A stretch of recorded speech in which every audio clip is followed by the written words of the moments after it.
To kick off our session, it's my pleasure to welcome Sean Graglia, Marketing Director for Alencia XR, who will guide us through today's session.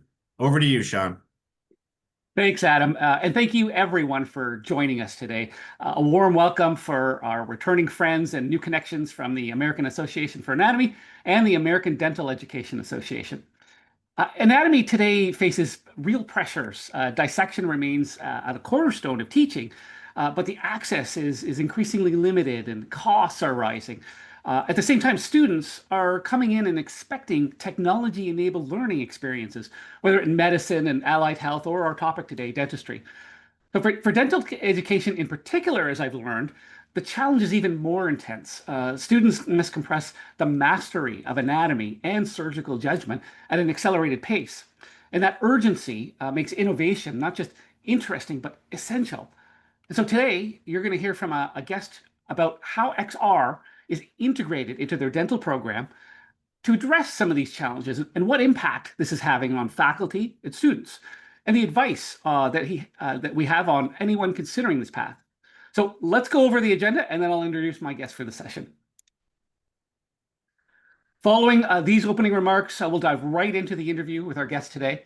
After the interview is complete, you'll have time to address any questions that you have. By all means, raise those through the Zoom Q&A feature. Then I'll wrap with a few insights on where to go next in your journey.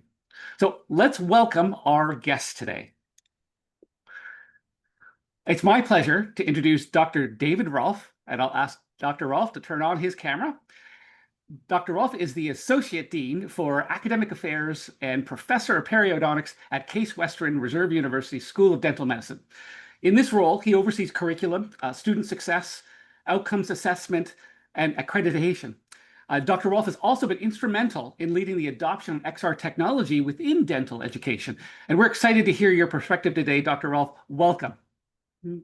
Thank you so much, Sean, and great to be here. Great to be here with everybody, and look forward to sharing this information with you today, and look forward to your questions. You know, I know from previous discussions, we're looking forward to sharing your insights. So let's just dive right in. When I think about, you've talked about dental education cramming medical residency into 4 years. Can you share why dental training is so intense and why anatomy is so critical to understand? Yeah, sure.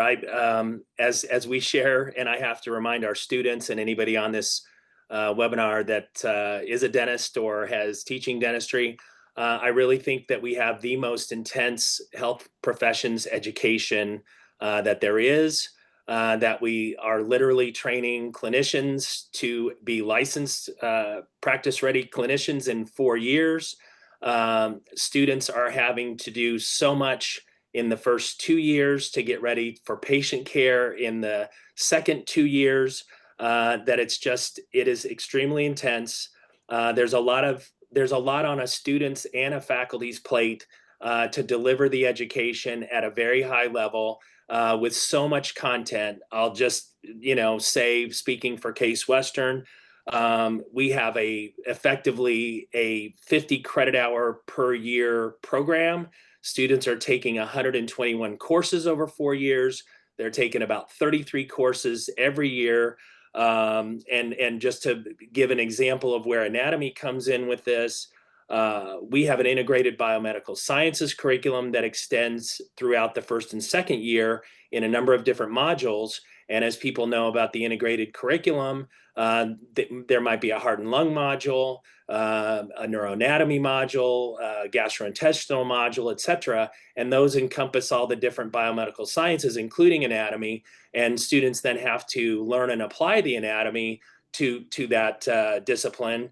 And that's where things come in with us, and I'm sure a lot of different schools where students are hopefully going to have the ability to go in the cadaver lab, learn the cardiovascular element during that module. But this is where we bring in hollow anatomy and hollow neuro into that. And for example, I'm sure at most dental schools today, the head and neck anatomy plus the neuroanatomy are extremely intense curriculum. So we have 130 clock hours of head and neck anatomy that I would say is paired with another 30 hours of neuroanatomy. But what we have done in our program is that includes holoanatomy and holoneuro in about 30 hours of that curriculum, that the student get a very, thorough experience in this, which helps them. But we decided to not incorporate neuroanatomy on top of head and neck anatomy in the first year. We just felt it's too much, and that it wasn't timed appropriately with what we wanted them to learn in the second year. So that's why we bring neuroanatomy in the second year in the fall, and holoneuro. And that's timed with the local anesthesia and pain management courses, and starts to lead all into and tie all into the students understanding that better for local anesthesia, to get them those skills, to apply those neuroanatomy skills, and then start doing it, getting ready for the clinic. So this is really where this entire curriculum comes together, and where, holoanatomy is playing a big part of that for us. Wow, you really paint a solid picture of the intricacies and the detail that the students have to go over. Let me just take a step back. And what was it like before technology actually took foothold? How did students learn, and what were the limitations that you were finding with dissection, for example? So what, coming from a previous institution that I think had very strong anatomy education, as well as we have now at Case Western, the way that it's done is the way it's, seemingly always been done, but through cadaveric, dissection, maybe some types of models, maybe paired with some things which we still use now, which would be desktop or laptop or phone or iPad, maybe a 3D anatomy software where they can visualize things, but mostly just seeing things in a 2D environment, and obviously getting in the cadaver lab, depending on how and the way students do it, but it moves by very fast, and it's very intense, and it's very hard to learn. So at Case Western, we emphasize, we have excellent anatomy faculty that do pro sections. The students don't do a ton of dissection, maybe like I did back in the day, but the pro sections are more effective, but there's gaps. So to me, I would just kind of say, from experience and also watching students, there's a certain amount of learning that you can reach in this environment. And, some students may benefit by staring at a 2D image on a page, and some may not. And most of us are visual learners. We need to see it. We need to touch it. We need to do it. The thing that really changed things for us was just to kind of give a brief understanding, but kind of Case Western's kind of the home to holoanatomy. It was developed here with Microsoft. The medical school jumped right on it. Holoneuro followed holoanatomy, but the amount of skill it takes to produce this experience is like Disney animation level people that are animators. It took a couple years to get holoneuro developed, but it's hard to describe what holoneuro really is like until you see it and really experience it. It just shows neuroanatomy in a way that you can't experience it on a cadaver or on a screen, because you can move around and see it all in its glory. But it allows students and faculty to really allow students to move around, navigate these structures, link it to things that are clinical, and make a lot of sense of it in a way that you cannot experience in any, the mixed reality, extended reality space is something you have to experience. So I encourage people, if you've already had a chance to try it, that's great. But if you haven't, you need to. And what I would say, where we're at today with this, and where our anatomy faculty and our students are at with this is, especially if I would talk about anatomy of the head and neck, some structures are maybe too small or delicate to appreciate or dissect out on a cadaver. The XR, like holoanatomy next, holoneuro, it lets students visualize these complex structures easily, gets an understanding of where those structures are with the surrounding anatomy. And I will just say, and this is something that I experienced when I saw holoanatomy next, when it came on in early spring, was something like spinal cord tracts. Some of those things are, according to the anatomy faculty, impossible to dissect out.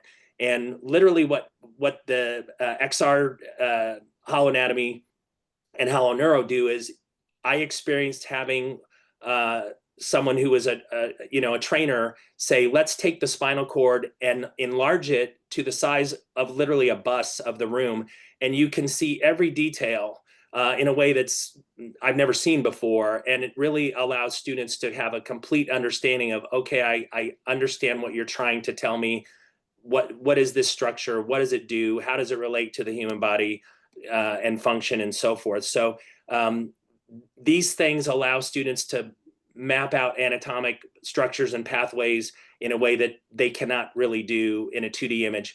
And just something that is very relevant to us as clinicians in the head and neck and doing surgical invasive procedures and infections. You cannot, to my understanding here from the anatomist, you can't really see the lymphatic system on a cadaver very well at all. You see that thoroughly in the XR in the next environment, and students really get an appreciation for those lymphatic drainage of the head and neck and understand the purpose of it. So again, it's just a whole nother level of learning. Thank you for sharing that, Dr. Rolf. So many points you mentioned I've come across from even different programs that we've spoken to in the past. But this whole idea of cementing the spatial learning and going from a pro section where you can maybe see a little bit, but not fully understand what you're seeing, and then go back into the XR environment to actually cement that. One of the folks we work with uses the phrase being able to see the invisible. And so it's great to hear those points. Can you talk a little bit about how the curriculum or delivery has adjusted with the adoption of this technology? Okay, I mean, the way that we do it at the dental school is that I would say, in a big picture, the holoanatomy, the holoneuro, it supplements and it enhances the gross anatomy, lab experience, and it does fill in gaps where there are structures that aren't really best able to be appreciated in the gross anatomy labs. What it does differently than anything else I've seen is it's in 3D. It allows students to navigate in and around the whole human body. And so when I've experienced it, you can literally walk around everything, look inside and out everything, all the structures. It really brings it all together, and it does it in a different way that cadavers do, but it integrates it with the cadaver learning, which is very powerful. And if anybody, I would encourage people to look up on the Alencia site of the beating heart, just a video of that. Now, seeing that in with the headset on is a whole different thing, but you're seeing something actually in action in a way that you didn't understand it before. It changes the way you learn, and then students can literally, it's designed so students or clinicians can lean into the structure and like the heart or another organ, the structure starts to go into layers, and you literally can see into the heart, the ventricles, the pumping of the heart. To me, I mean, that just kind of changes everything, and it really puts things together in a way that, I mean, I think we as dentists and our environment is totally visual. It's a totally spatial environment. And all the digital technologies that we use today, as dentists, we're looking at imaging that literally are applying to our patient that are in 3D. And the advantage for us that we've seen is having our students start from day one, getting this 3D mixed reality environment, XR environment, gets there.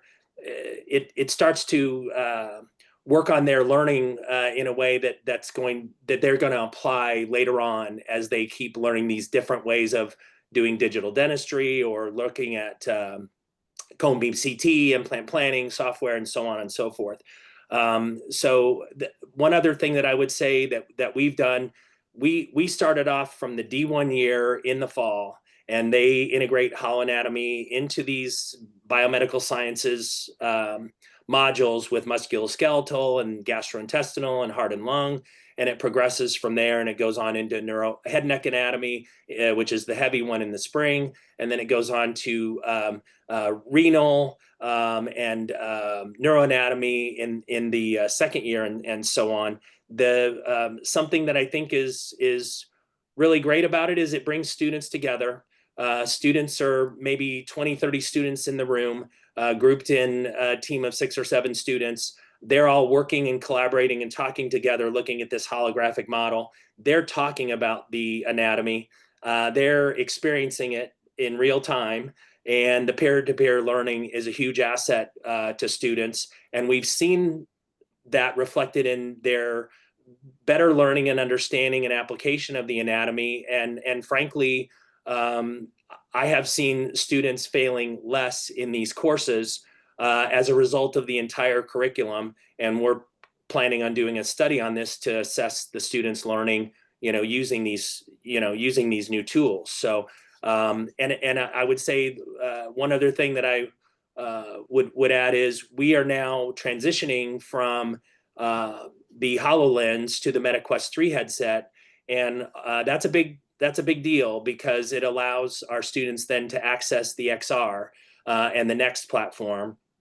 And there's so many things that have been developed with this that we want to start doing and teaching and having our students use. But with the fact that our students will have the MetaQuest 3 headset, they'll be able to take that home with them, and they will be able to continue to learn and use the next platform at home, which is a huge benefit for them. Thank you for those insights, Dr. Rolf. A couple of points really hit me in terms of the value that you're seeing coming from the solution. And Alencia XR specifically evolved the .next platform that HoloAnatomy is now hosted on so that they could deliver those sorts of animations and be able to see the spatial relationships between the structures. And the other thing that they did was made sure that they further democratized the access to this sort of solution and technology by making it available on the MetaQuest 3. So it's great to hear that that's continuing to move forward. The other thing you mentioned that struck me is earlier in the conversation, you mentioned about being able to see things that you don't normally see. And that's one of the reasons why in an earlier webcast, I understand why Case Western chose to draw with meticulous precision using experts so that they could see all of these different things, because sometimes when you're going into that dissection, you won't actually see it. So you painted a very good picture. I think we actually have a video that will actually tee up, that'll show us a little bit about what that worked out. The video is actually, Adam will set that up now, and it'll show you what it was like a couple of years ago on the HoloLens, and we'll take a look. Okay.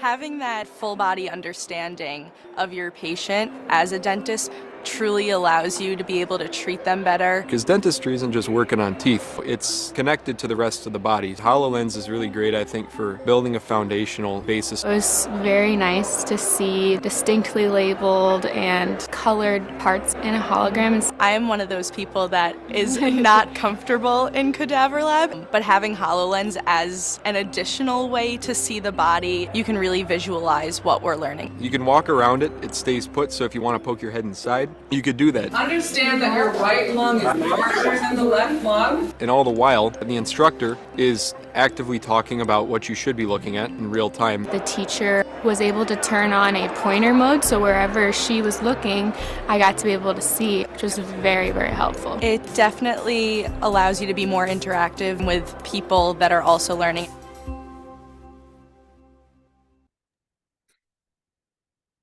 I can't not see that a video enough. Every time I see it, it reminds me of the things that you were just talking about. Of this is about student impact. It's about making better dentists and helping them understand where the body structures are. So great to be able to in a position to share that.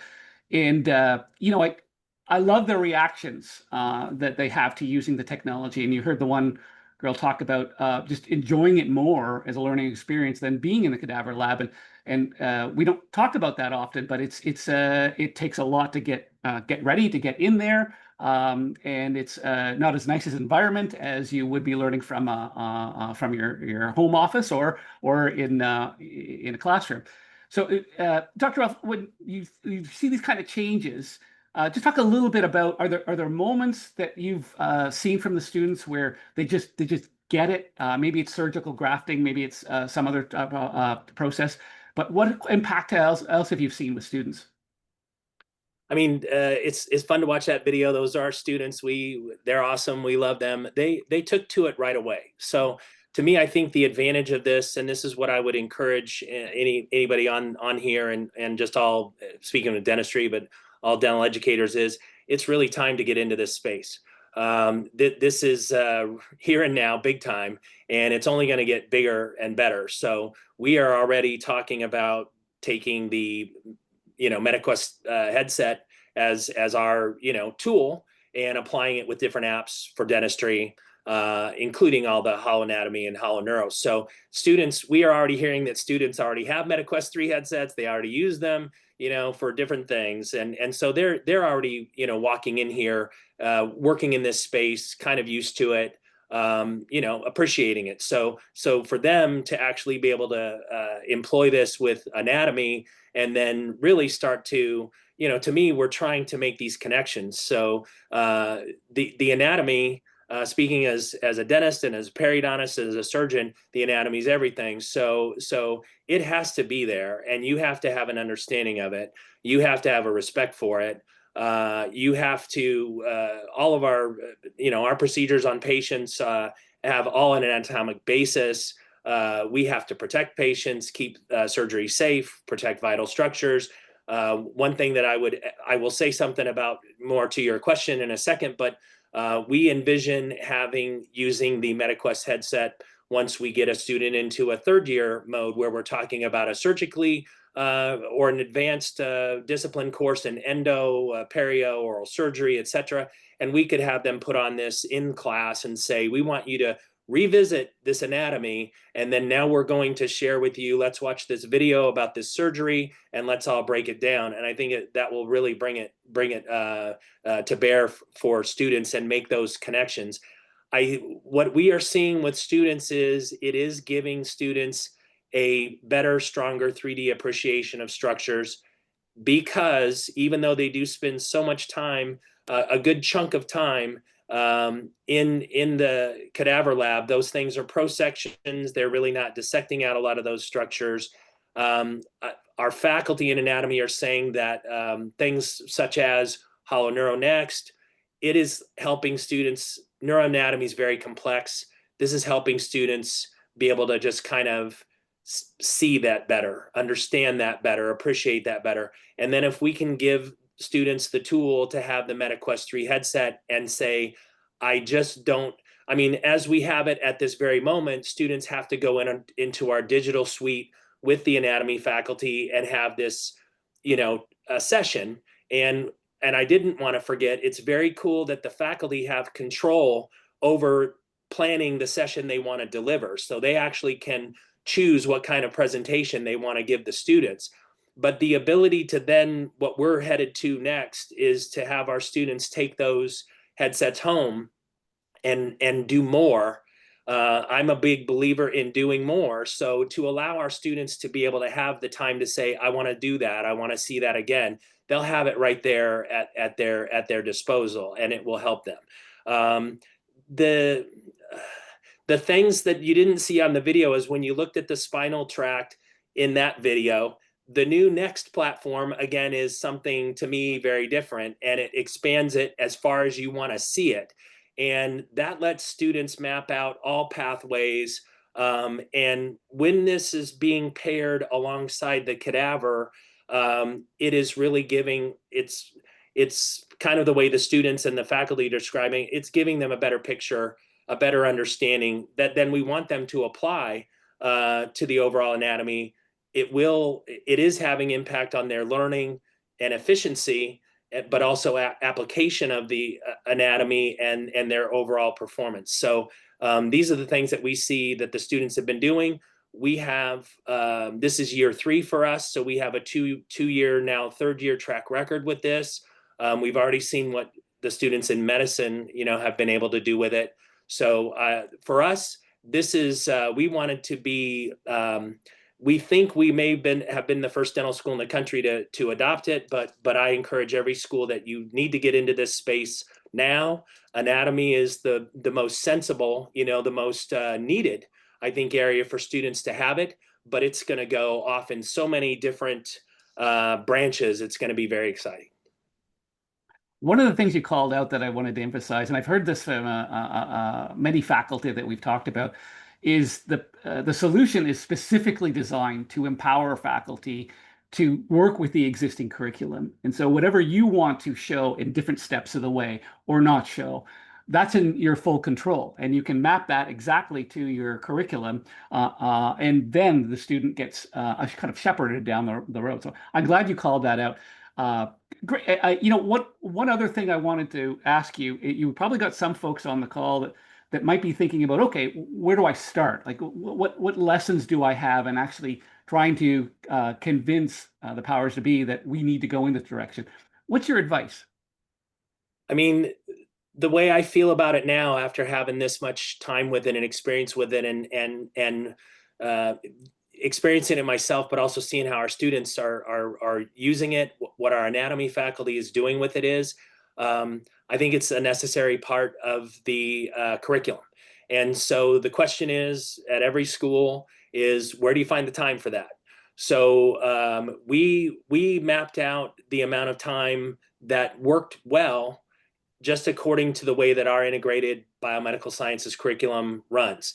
I would say in different programs, if schools have a lot of that condensed in the first year and don't have as much of it in the second year, that could present some issues, but it doesn't mean that you can't do it. We've got it spread across 2 years, so students have just a nice balanced amount of time where we have these modules running every 6 weeks or so. So we'll have a heart and lung module running 6 weeks. We'll have another module running another 6 weeks. That's where they'll have, let's say in heart and lung, which our students take this fall, they will start hollow anatomy in there twice, I think, in that module. And they'll have a chance to be in there and have a certain prescribed amount of time getting to do the hollow anatomy, and they'll go also in the cadaver lab. So I think it's like everything else. There's probably, it's not going to take up so much time that you can't fit it in there. I think you definitely can. You have to have faculty able to provide the instruction. So there's obviously a learning on the side of the faculty to do it. But to me, I really feel very strongly about it that for a school to consider doing it, you have to get going. So you have to try it. You have to demo it, and you have to let the main key, people that are interested in it and want to teach it to actually experience it. So I think that's the only way to get started. And then of course can talk to people like us or other people around the country that have experience with it and want to see, like, so how do you actually roll this out, into your curriculum? It's not like the students are in the hollow anatomy lab for 4 hours, in an afternoon. They're in there in small groups for a certain period of time, and things just build on themselves that way. But they get a unique, extraordinary experience that they wouldn't have any other way. And I will just say, this all combines together into something that you wouldn't be able to really have before. We have taken neuroanatomy and local anesthesia skills training to a whole nother level, because we're teaching it in the classroom. We're giving students technique. We're teaching it this local anesthesia skills and landmarks in the neuroanatomy and in the hollow neuro next. We're showing students that. We're going to bring on some kind of a also app for local anesthesia with VR. We're kind of looking into that too. But a few of us, including myself, go into the cadaver lab, and now we're bringing Meta headsets in there, and we are showing injection skills to a group of students that are looking on a screen. They don't have to try to squeeze in and look in a space where they can't see anything.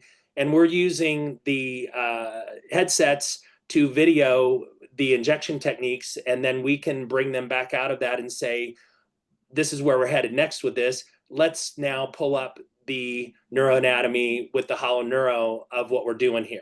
And it just sort of hits and lights up with students like, boom, okay, now I see this. And now I know why I'm doing this way. I know now why the anatomy, the neuroanatomy is so important. And for all of us as dentists, getting patients numb and the local anesthesia is paramount. But this is where we're trying to bring this all together for students. And the students just are, they just seem to get more motivated about it. And it does definitely impact their learning. So many points you made resonated with me. One of them being the importance of experiencing. In all my years of XR, the only way to fully understand the impact and the potential is to actually experience it. So if anyone on the session now wanted to reach out in the chat or afterwards, we're happy to arrange that for you. But the other thing it ties to is, it came through in some of your discussion, was the importance of champions and winning those people over with that demonstration. So you're talking the dean and all the way through the decision making. Yeah. So they understand we need to up level. We're going to up level our ability to instruct and our students' ability to become better dentists. And so making that connection becomes important. And I didn't want to forget to say that this is a process and it takes time. So we literally, for us, it took us about a year of lead time to get this planned in the curriculum, because we had to change a bit around of the schedule. We had to align the faculty to teach it. We had to apportion and assign the students, to that time. But once we had the schedule down, this has just been pretty, very smooth. And we have all that assigned time. And students look forward to it. And again, something I don't want to dismiss at all is, to me, this is a clinical tool. I see all this with the XR and also just augmented reality, virtual, being applied in so many different ways. It's going to keep growing. It would apply to clinicians. It's going to have surgical applications that are already, I think, there and going to be there, further. And I think for anybody that's a clinician, they're going to experience something and bring things back to them, maybe in a way they couldn't before, and it may help them in ways we don't, really know. So I always kind of say, like, we definitely have measurable effects that we see results, but we see as immeasurable results too, because we're not fully cognizant of how students actually absorb and learn all this. But when we see them putting it all together, we are seeing students really get the most out of this. And what we want for our students is, we just want to give them the best possible ways to learn, understand, and apply everything. But anatomy is so important and so involved that that's why we're all in with the technology. It speaks to other research that's been done by other organizations that talks about the heightened engagement, the boosted engagement by using this technology. You're not necessarily going to have hard measures as a result of that, but as an educator that when the students are engaged, they're learning more deeply and they're understanding. So very, very good points. The other thing that you mentioned that called out, there is change that goes on with adopting this technology. And so you talked about wanting to do procedures and things like that, which the .next platform is actually going to be able to enable in the future. But the key, you don't want in this type of technology go from 0 to 100. It's a lot of change to absorb. So that's another reason why it's good to get started early in these and with this type of technology that's already delivering value, and then you'll be able to make those incremental improvements. So. Awesome. I have no doubt we could spend another hour on this, Dr. Rolf. I can see by the clock we will need to wrap up soon, but Yep. Let's take a few questions Sure. from the group. And Adam, do you have anything that you'd like to ask Dr. Rolf? Yeah, thanks, Sean. First, I'd like to say thank you, Dr. Rolf, for sharing your firsthand experience with Hall Anatomy. It's truly an honor to have you here with us today. And I'm going to start with the first question. It sounds like, so since you mentioned students get to take home the MetaQuest 3s, does every student get assigned a headset at the university or in the program? And does the school provide these? I guess I mean, asking. It's a great question, and I think it is an important question, and it comes down to a school deciding how they want to do things. So we are literally right now transitioning out of the HoloLens 2 into the MetaQuest 3. So that's a big move for us, and we're talking about the future. So we're talking about how do we get students to get the most out of the MetaQuest 3 for specifically assigned specifically to holoanatomy and holoneuro, period. And then how do we have students get other things out of MetaQuest 3? Because that's the beauty of this. And so that's what we're looking at right now. What we've currently been discussing is a plan that I think, obviously we're trying to find a cost-effective plan, but we're also, you have to think about the IT side of things. There's IT support. There's obviously the company, support of the product or the products. So this is where we're at with this. But we are right now discussing something. We have 80 dental students, so we have normally 20 to 25 students in a holoanatomy group, grouped in these sessions. We are talking that they're in a room of 25 students, but they're in groups of 6. Okay, so there are 6 students surrounding the holographic images. So we are putting forth a plan right now that we're pretty there on. That is, why don't we purchase 20 to 25 MetaQuest 3 only for our digital suite, only for holoanatomy and holoanatomy next, only for our instructors to keep in that space, and only for our IT team to be able to download updates and recharge batteries and have complete control over. There are schools headsets. So that is pretty much our agreed on plan for the holoanatomy and holoneuro. That's going to allow us to have the most predictability, and that's it. So students and faculty can have confidence in walking in there and everything is good to go, ready to go. And we don't have any downtime, make the most use of the time, and get the most, out of that. We talked for only a moment and it went away very fast. Like, no, I don't think we want students bringing in their own, and so on. We actually got to the point of, from IT perspective, we don't want to do that at all, because we want to keep the content we want to keep the content, and I guess there's permissions and different things that I'm not fully equipped with that really would change things up, that students would have to agree. Hey, student, do you agree to have this done to your headset or your software on your headset? And so we decided, no, we don't want to do that.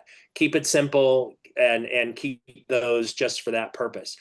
The next step that we're talking about right now is something on the order of every student getting a Meta 3 headset that might be, so to speak, on a 4-year lease to them. They'll have it throughout their 4 years for all sorts of things that we want to do, including in the classroom, including in the simulation clinic, and even hopefully something in the clinic. But that's what we literally were talking about with Meta yesterday. And that we said that we heard from Meta that other schools are doing things like that. There's a way to keep the Meta running on a service contract and keep things operating so that students can use it. But it still is sort of like you sort of, it's yours, but it's yours for now, and you have to take care of it. And then we can do all these fun things with it. But then an opportunity for the student to be given the headset at the end of their 4 years. And so that's what we've heard and talked about yesterday, and it sounds like a good plan. That's So great. I interesting. appreciate you sharing that. Sorry, It Sean, go ahead. No, it reminds me when I started school, it wasn't common to have a laptop or even a desktop, and now that's expected. And so I think we're very close to a time when students will be expected to have this type of device, whether it's provided by the school or whether they bring it, because it's going to open up so many doors for better learning through this technology. But great question, Adam. Yeah. And then just for our viewers as well, it also helps that the MetaQuest is 7 times less of the price than the HoloLens 2, so it allows institutions to adopt it. Good point. Great, thank you. Agreed. And the next question we have is for funding. Do you have any advice on funding opportunities such as grants or partnerships that can help support the adoption of holoanatomy? Oh yeah, I mean, I would say that's a good idea. We have a very strong alumni at Case. We literally have had our CASE alumni board reach out to us about they want to do a fundraising initiative behind digital technology. We are really we are pretty much all in, all gas, full gas with digital here at CASE, and we just keep trying to raise the bar and further digital transformation. But with respect to the costs, we have of course, we could have ourselves and would have if we didn't get the alumni coming to us first, but we would have reached out to them, but they literally want to support this, and they think this is a great idea from this perspective of digital technology and dentistry as a whole, and that they want to do a fundraising initiative to raise some money for these purposes. So for us, it sounds like everybody's in agreement with that, and they just have to launch this, fundraising drive and have some goals. But I have no doubt that we'll get strong support, and it's just a question of how much cost is involved and how you want to meet those goals. But I think it is something great that faculty alumni would really feel great about, that they could do this for the benefit of the school, because it can do a lot. That's fantastic. Yeah, once you get the ball rolling and get everybody on board, it just seems like the momentum picks up quickly and it's easy to adapt to and adopt. And we have another question here from a clinical integration standpoint. Can you share an example of connecting classroom anatomy with clinical training in dentistry, such as surgical or anesthesia preparation? I mean, the only way that I can try to explain it is, this is what we're trying to do at every level, is we're trying to connect these elements for student learning and for application. So the best thing that I can say is our teaching methods and pedagogy, I guess, is whether we're in the classroom or whether we're in the sim clinic working with something digital, or whether we're putting it on the screen or running a video, or soon we'll be having students put on the meta headset. We're really just trying to bring a better understanding of what this is, where are these structures, what you need to understand that you're doing, with this, with a procedure or with a diagnostic element, and then where is really what is the clinical plan, what is the clinical outcome, and how do you execute that? So, to me, as a periodontist, and doing things with, of course, implant dentistry, we're trying to show students how critical the anatomy is, because you're in the surgical field, and what structures are there, what structures we are to avoid, and do they have some variation to them? Yes, they can, and yes, they do. But we're literally trying to get our hands on every tool as surgeons, so that we can literally not only see in front of our face, but see in our mind's eye, which is all 3D spatial, understanding of what we're operating on, about, what we are to do and how far we are to go and where we are to stop, and what are the structures in our surgical field. So I mean, that's kind of that's the challenge, but that's the opportunity of what we're trying to teach students every day, and help students just learn and understand it better with every tool that we have. I think it's only going to get more involved. I think it's only going to get more exciting, and it'll be part of probably some surgical planning if it isn't already. And that's where we're at today. So very exciting outlook, and I'm sure we have more questions, Adam, but we'll have that as the final question that wraps our formal session today. If you had a question that didn't get answered, let Adam know and we'll follow up with you. But at this point, I want to thank Dr. Rolf for sharing your valuable insights. Thank you so much for joining us today. Thank you so much, Sean. I appreciate everybody on this webinar today, and I hope you enjoyed it, and I hope you look into this. And you gotta, if you haven't checked it out yet, you need to get started. Well, and on that note, I'd like to leave with a few words about what we've been talking about and how you can take those next steps forward. So I'll leave you with some final thoughts. One of the things we've been talking about was leveraging technology to reimagine anatomy learning. And at Lensa XR, we've taken that to heart. That's what's been behind the creation of the .next immersive learning platform. And that now underpins holoanatomy, which we've been talking about, and what you've seen today. And so when we look at the three foundational things that are behind holoanatomy established at Case Western and brought forward, first, it enables instructors to design customized lessons that we were talking about, and the labs, and so that they can own their own content with the holoanatomy library. Both normal and abnormal anatomy can be included, and physiology, histology, and even clinical cases in a single session. Second thing it does is it brings to life learning. Multiple learners and instructors can get together in the same holographic body and explore in the shared environment using devices like we were talking about with the MetaQuest 3. And the structures themselves can be isolated, arranged, manipulated, regional dissection, even group learning. And the third thing is it offers unmatched clarity. Our color-enhanced anatomical models, which I mentioned, are meticulously hand-drawn so they can show that kind of structure, and they help students truly see and retain those complex relationships. So when we look at the library, it really comes in two flavors. The two packages we have are holoanatomy.next, which you heard us talk a lot about, the holoanatomy. That supports gross anatomy, and it includes over 7,000 structures across 15 male and female systems. The second library package, also built on the .next platform, is holoanatomy neuro.next. And in neuro.next, that delivers the most detailed 3D anatomy available today. Now, to experience this, to bring this into your classroom, there are two main apps that are part of the .next platform and part of holoanatomy neuro and holoanatomy.next. The hub is your command center. It's for where you set up the immersive learning, where you can customize those lessons and integrate with your own content, bring that in as even 2D. Then the second piece is the XR viewer, running on a MetaQuest 3 and HoloLens. It delivers those life-size exploration and dynamic interaction and real-time collaboration that we were talking about. So you may want to continue then exploring what's possible for your program. So here's a few steps that you can take. First, I would encourage you to explore our website. There are lots of details that you can find that we covered today, including the research behind some of the points that we were mentioning.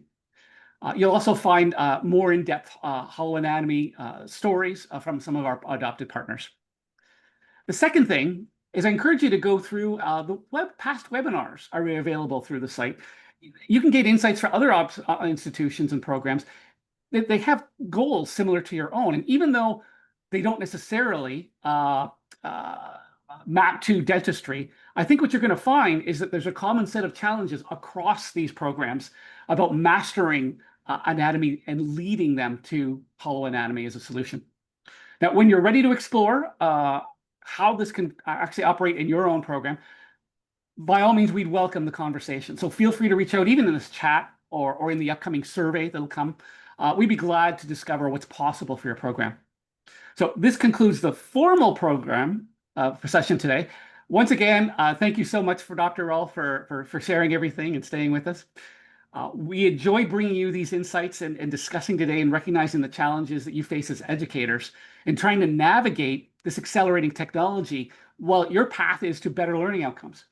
Now, Alencia XR would like to offer our deep expertise in immersive learning and help you navigate this technology for better learning outcomes. As a follow-up to this webinar, we would appreciate your, they're going to see a survey as soon as the webinar ends. We'd really appreciate your feedback and recommendations. And you'll also be receiving a follow-up email from me in the next couple of days with a link to recording. So thank you for your time today. I thank you, and I look forward to continuing the discussion. Thank you, Dr. Rolf. Thank you.